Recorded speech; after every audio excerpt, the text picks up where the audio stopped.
Iată, 10 secunde să ne zici. Aoleu. 10 secunde să ne zici ce mașină e recomandat lui Sam. Pentru costurile și așa, cred că s-ar încadra sau cred că ar fi bine un...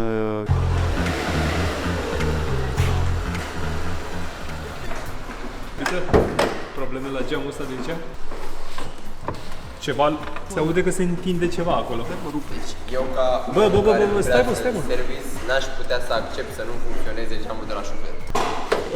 De ce? Mai știi pe cineva în situația asta? Am impresia că mai e un coleg căruia nu-i merge geamul și o tot amână. Bine, eu n-ar trebui să vorbesc, dar e bine așa. Ar trebui să fac așa, mă? Și acel coleg, Dar am găsit un electrician bun să-mi facă și mie niște fire. ce ai găsit acolo, Isa? Prețul. Eu asta nu știu că le-am așa. Isa își golește mașina. Deci eliberează mașina, gata. Și la revedere. Dar ce e aici? Cocktail bar, ce e? Pentru sistemul de răcire. Care nu e mașină. Că tot vine iarna acum, nu? Păi de ce are nevoie de răcire mașina? Tot e frig afară. Păi, odată cu pompa de apă și cu antigelul se formează sistemul de răcire. Sistemul de răcire este foarte important să nu se încingă motorul. Bine, sistemul de răcire e format din mai multe componente, nu doar din pompă de apă și antigel, avem și termostat, chiuloasă, calorifer de căldură, radiator, tot furtunul, tot traseul trebuie să fie curat și să avem în permanență antigelul potrivit. Da, asta e o chestie interesantă, pentru că abia au fost niște BMW-uri în ultimele 2 săptămâni cu G12, cu roșu. Și cu G12 și cu Type D de Renault. Okay. Și antigelul Type D în BMW, având, bine, chiloasa de aluminiu în majoritatea mașinilor, a corodat efectiv, a început să mănânce din bucățele de aluminiu. Adică unde vin cuplele nu mai aveam unde să punem garnitura pentru că antigelul neconform a corodat și nu mai avem cum să etanșăm și atunci o să facă probleme. Și o să apară probleme cu garnitura de culoasă, de exemplu, din cauza că mașina a mers pe un alt atingel. Adică o chestie pe care oamenii nu au în considerare și că e antigel, merge. Exact. Dar, de care ai pus unul, parcă era cu roșu. Nu mai contează. Nu contează, da. Dar e foarte, foarte, foarte important, pentru că producătorii folosesc sisteme diferite, materiale diferite în care sunt făcute radiatoarele, pompele de apă, traseul, interiorul, bloc, chiuloasă, aluminiu, fontă și diferă și atunci fiecare își folosește propriul antigel. Avem, de exemplu, BMW albastru, VAG, roșu și roz, japoneze verde, Type D Renault, care e un verzui, verde spre galben. PSA folosește ceva roz, asemănător G12-ului, dar e ceva mai gălbuit un pic. Deci fiecare producător își folosește propriul antigel. Să le zicem și lor despre ce e clipul de astăzi? Despre Nu lor, că ei știu. Dragoș care schimbă aerfarul. Da. Treaba e în felul următor. Uisam are Megane 1616 valve. Practic noi așa ne-am cunoscut. Uisam a venit cu mașina, l-a reparat. A pus-o la punct, i-a făcut niște chestii. O să ne zică el mai încolo cel mai bine ce s-a făcut, el știe cel mai bine. Dar a ajuns în punctul în care, de fapt în care cred că se găsește multă lume la un moment dat. Bă, n-am bani neapărat să-mi iau alta, așa că mai bine bag banii în asta. Stând de vorbă și noi între noi și noi cu el de mai multe ori, i-am explicat că nu prea rentează din anumite puncte de vedere. Plus că ar vrea și el o mașină, îl tot auzim că vrea o mașină.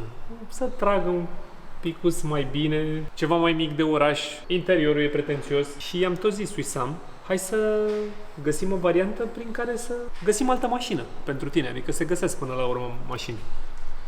Nu. Până când? Cât timp eu, sunt o săptămână, cred că. Ne-am dus noi 3 până la magazin și am zis așa, bă, hai să facem cumva, să-l ajutăm pe Wissam să schimbe mașina. Nu știm exact în ce fel, adevărul ăsta e că noi nici acum, chiar dacă poate pentru ei... Pare că știm. Pare că știm ce facem, dar nu știm exact ce facem. Dar știm sigur că vrem să găsim o variantă să se rezolve, să schimbe mașina. Dar bineînțeles, cum trebuie, pusă la vânzare. Așa că eu zic să luăm mașina, cel mai bine, să vedem ce e de făcut la ea și vedem după aia. Skoda Octavia. Mark 2, da. But if I gotta chase a check, then I'm not nice. If I gotta send a fresh, shot twice. And if the contract shit won't sign it, bitch, I won't sign it. Cause I got a lot of dope stuck in kilos. For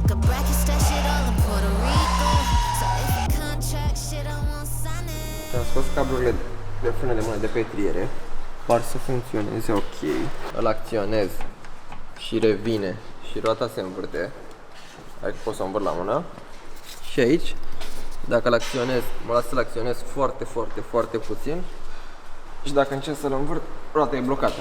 Deci o să trebuiască înlocuite etrierele pe spate și cablurile de frână de mână pentru că ele pulițează, dar uite. Bine, nu știu cât o să se vadă. Da, nu se mai vede. Pe interior e cablu exfoliat. Și o să intre apă și o să ruginească, deci o să trebuiască și cablu și etriere pe spate. Mai simt că mai urmează una. Cu faza cu mașina. Hai să mergem pe la fiecare. Să-i întrebăm. Să fie atent. Le dăm 10 secunde cu cronometru. Bă, ce mașină zici că ar fi marfă să-și ia Sam? Merge? Da, e mișto. Păi la cine mergem întâi? Păi pe care îl prindem primul? Cred că Dani. Merge la Dani direct, că a intrat acum în băușă, pe bune. Ce mașină îi recomandă lui Sam? Opel Astra H. De care? 1.7 CDT. Așteptam la BMW ceva, da. Dar a gândit-o în direcția lui. Times close, I whittled them down, sticking to them by sticking around. The gang all out, Iwo Jima got one flag and it's sticking the ground. Saying up shop, think I got the message across. Came for the titles and press of the walls. We played the levels of letting them jocks. Hands on the jacket. După ce am demontat bieleta anterioră, am văzut treaba asta. Care e și ea foarte îmbătrânită și o să trebuiască înlocuit. Bieleta anterioră. Acum a apărut o chestie neprevăzută. Bucșa de la basculă și o să trebuiască înlocuite basculă. Deci pe lângă bielete și etriere și cablu să adăugăm și bascule față. Cu amortizoare și tot și o să facem toată articulația. Tu e sigur că vrei să faci mașina aia? Acum nu mai sunt așa de sigur. Dacă ne-am apucat. Asta e ideea. Că vrei să o vinzi, trebuie să o faci. Bine, acum depinde cum vede fiecare lucrurile, știi? Dar știi care e faza tare? Părerea mea. Cine vede materialul ăsta și e posibil să fie interesat de mașina asta, spre exemplu, le mulțumim colegilor de la Sunet, cred că ar trebui să aprecieze faptul că nu lăsăm mașina să plece de la noi până nu știm că e complet în regulă. Și chiar dacă pe piață se vor găsi mult mai ieftine, nu mai am siguranță. Gata. E un motiv pentru care unele sunt mai ieftine și unele sunt mai scumpe. Asta probabil va fi mai degrabă în extrema cealaltă, pentru că nu va pleca de la noi fără să fie cum trebuie. Cam asta e ideea.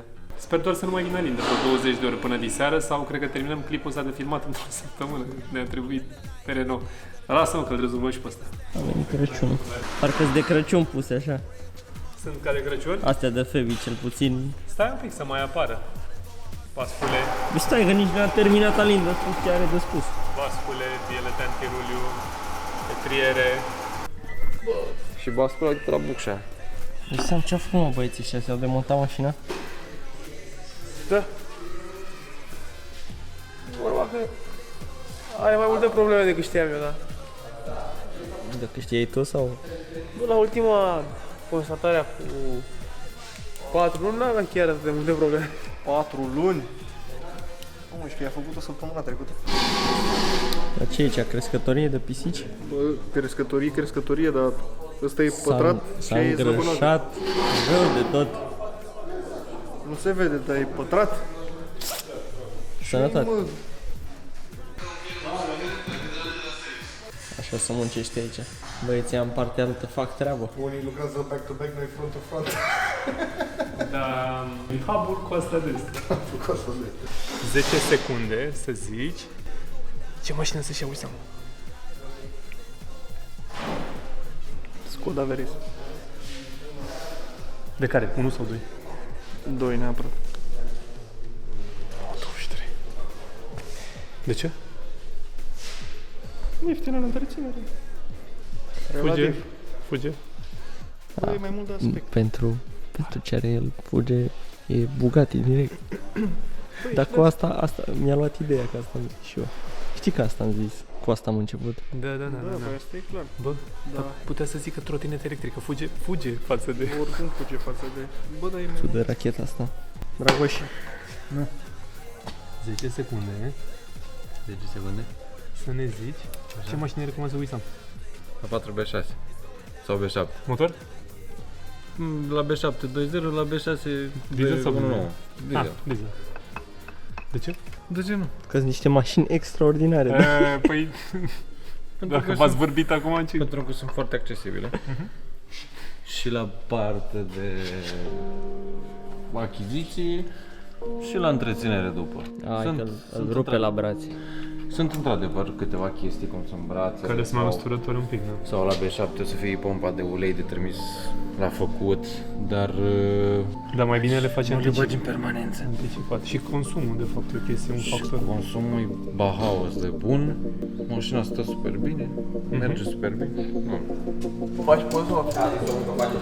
Am vrut să fac o poză și am apăsat pe filmul.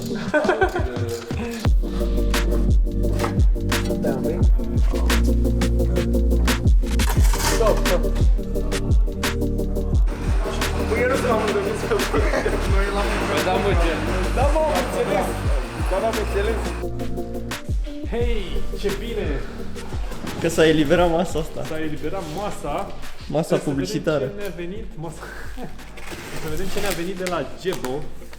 Bă, am pus pe masa publicitară degeaba. Te prins ce? E un tambur de ăsta cu furtun care revine, cum au băieții fiecare la elevator. Mai aveam nevoie de unul, ăla de la Vălic avea deja niște ani și începuse mecanismul să nu mai lucreze ca lumea. Și nu are sens să ne mai chinuim. Iar ăsta are 20 de metri. Tu îți dai seama? Adică e bine că oriunde ai nevoie în service poți să tragi furtunul și după aia revine singur, știi? Bun. Vrei să auzi partea proastă? Că am dat comandă ca fraierii la Gebo înainte de Black Friday. Mâine începe Black Friday la Gebo Tools și băieții au fost super de treabă. Ce? Asta a fost o manevră bună rău de tot. Comanda înainte de Black Friday. Asta e. Sunt prea multe Black Friday. Dar, pentru ei avem o combinație blană, pentru că am aflat care sunt dealurile care vor fi cele mai tari.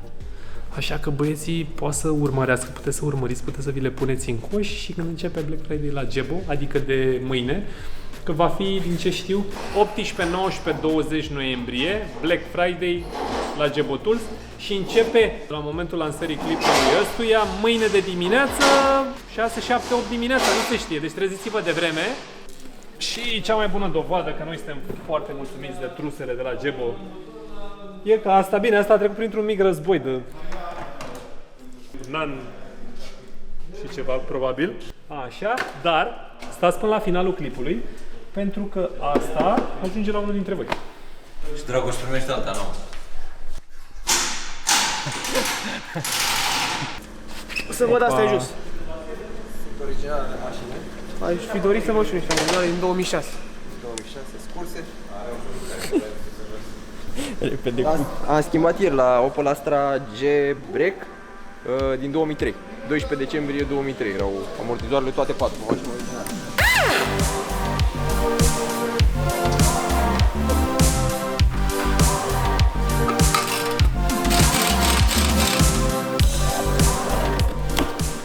Nu știu cât de bine a fost anul ăsta să primesc asta, dar Păi și ce avem aici?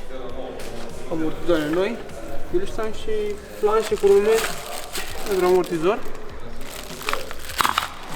Baby. Să le comparăm cu cele vechi dacă sunt exact la fel.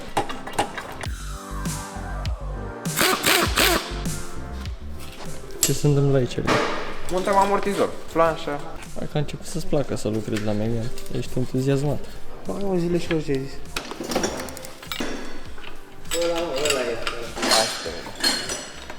Singur om serios de aici, deci vede de treaba lui. Păi ăla tace și le coace acolo.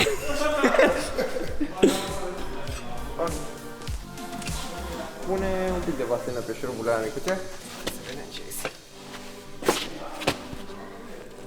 Hai, ghidaj, bravo. Bagă-l pe primul de aici de lângă ghidaj. O, așa gata, așa gata. Mai ridică un pic de lucru. Sam, fii atent. Ai 10 secunde să ne zici ce mașină ar trebui să-și ia Wissam. Nu ce Opa, De care? frumos. E-class, nu știu. Ce an? Generație? 2005, 2006. 978. A fost un record mondial la viteză 100 de metri la un moment dat, 978. Ok. Ce mașină. Mercedes C-Class. Am zis așa, nu știu. Da? Nu m-a dat așa tare. Doar am zis-o. Să iei de aici, să luăm așa? Că suntem, cum era emisiunea aia cu Ernest, cu Nu știu. ochii din umbră, când prindeam pe ea, veneam după ei.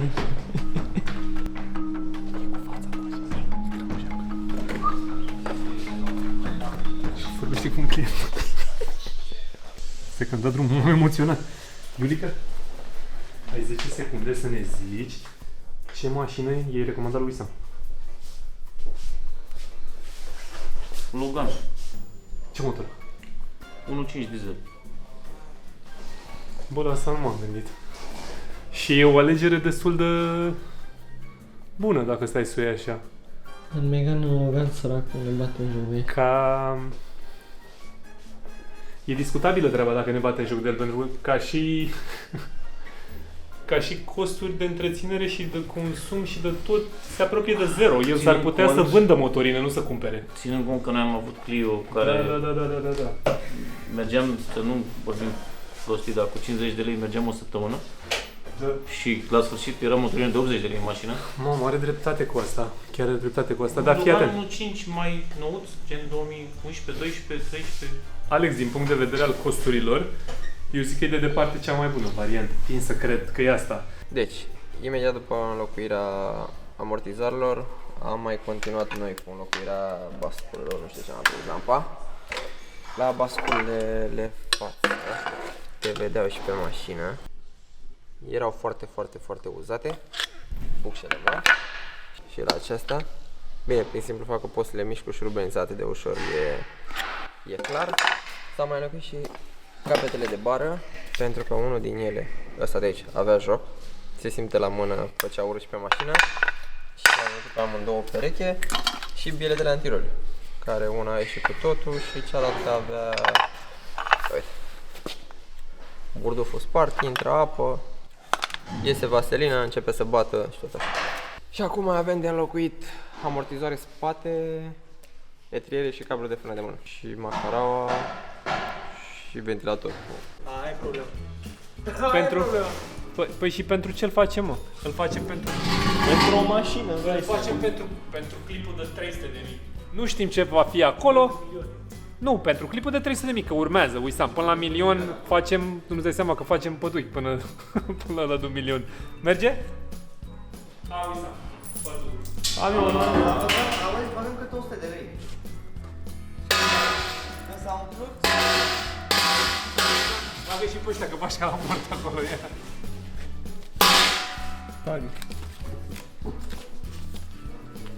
Bagă și cartul, Uisam. Pe ăsta care mai am 1 euro pe el? Ce scrie aici, băieți? Opa, asta e amintire. Aaaa, frumos. Spa. Bună rău mâncarea de acolo. Da, nici eu. Aoleu, mâncarea de la spa. Aoleu. Opriți-l pe Uisam. Uisam! Stați așa, stați așa. Aline, fix în situația asta în care ești, ai 10 secunde să ne zici ce mașină e recomandat lui Uisam. Passa B55. Serios? Fără mișto, pentru că e la început de drum și are nevoie de reparații o dată la o săptămână, o dată la 2 săptămâni ca să-l țină cu mecanica. E la început de drum, nu Passatul, Uisam. Nu, cu mecanica. Dă un pic mai în spate, Dragoș. Știi de ce zic?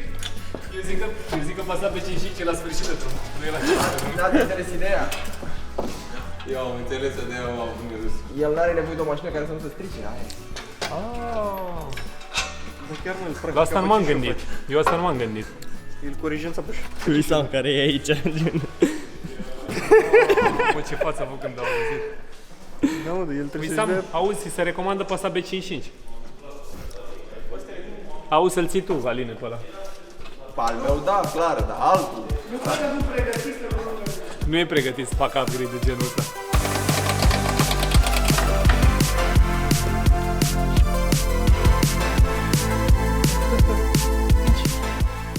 Acolo și Renault așa. Hai, o liniuță. Ceau, că te-am făcut.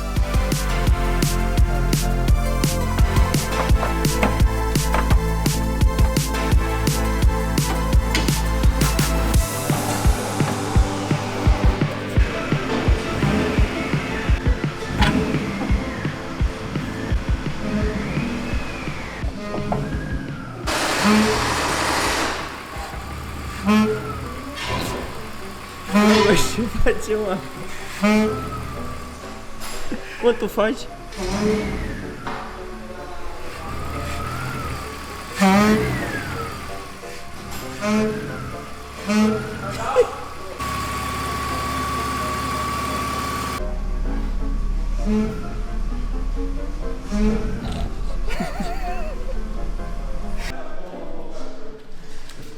Bine, Vălică. Zici că stăm să-l furăm. Vălică, ne-a văzut, fii atent. 10 secunde să ne zici. Aoleu. 10 secunde să ne zici ce mașină e recomandat lui Wissam. Pentru costurile și așa, cred că s-ar încadra sau cred că ar fi bine un Hyundai i30. Ok. Cred. De ce? Zine niște argumente.